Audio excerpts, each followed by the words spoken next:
మన అల్మాజ్గూడ గ్రామంలో Shivaji youth association వారి యువకుల ఆధ్వర్యంలో 2017వ సంవత్సరం నుంచి మన గ్రామంలో శివాజీ జయంతి ఉత్సవాలు జరుపుకుంటున్నాము. అలాగే 2020వ సంవత్సరంలో శివాజీ యూత్ అసోసియేషన్ వారి ఆధ్వర్యంలో వాళ్ళు మాకు ఒక శివాజీ విగ్రహం ఏర్పాటు చేయాలని వాళ్ళు మా ముందుకు వచ్చినప్పుడు మేము మొదటిసారిగా కార్పొరేటర్ గెలిచినప్పుడు 2020లో ఈ విగ్రహాన్ని మేము ఇక్కడ ఏర్పాటు చేసుకొని మన అల్మాజ్గూడ గ్రామంలో భారీ ఎత్తున ఇక్కడ మనం ఏర్పాటు చేసుకోవడం జరిగింది. శివాజీ యూత్ అసోసియేషన్ వారి ఆధ్వర్యంలో ఇక్కడ ఈరోజు బ్లడ్ డొనేషన్ క్యాంప్ ఏర్పాటు చేయడం జరిగింది. ఈ కార్యక్రమానికి చాలామంది పెద్దలు చేయడం జరిగింది. అలాగే ఈ కార్యక్రమానికి నవవిద్యాలయ విద్యార్థులు మా వంతు మేము కూడా హిందూ సామ్రాజ్యానికి సపోర్ట్గా ఉంటామని చెప్పేసి వారందరూ ఇక్కడ రావడం జరిగింది.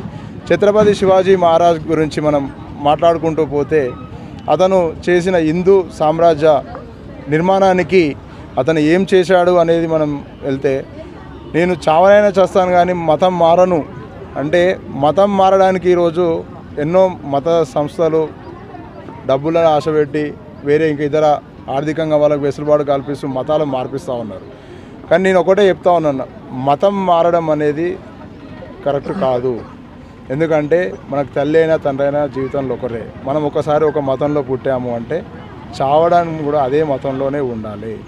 శివాజీ మహారాజ్ గారు తన తల్లికి ఇచ్చిన మాట ప్రకారం పరాయి స్త్రీలను తన ఒక సోదరుల సమానంతో ముందుకెళ్ళి హిందూ సామ్రాజ్యాన్ని స్థాపించాలని ఎంత గొప్పగా పోరాడాడో తెలుసుకోవాలంటే 400 సంవత్సరాలు జరుగుతున్న అతన్ని మనం ఈరోజు గుర్తుంచుకున్నామంటేనే అంత పెద్ద వ్యక్తి గురించి మనం మాట్లాడుతున్నాం.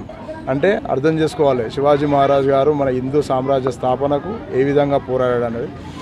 మన దేశంలో, మన భారతదేశంలో ఇప్పుడు హిందువులకు సంబంధించి ఏదైనా సంఘటనలు జరిగినప్పుడు ప్రతి హిందువు నేను ఒక ఛత్రపతి శివాజీని అంటూ ఒక కాషాయ జెండా పట్టుకొని బయటికి వచ్చేసి మన దేశాన్ని, మన ధర్మాన్ని, మన సనాతన ధర్మాన్ని కాపాడుకోవాల్సిన బాధ్యత మనందరిపైన ఉందని కూడా తెలియజేసుకుంటూ సెలవు తీసుకుంటున్నాను.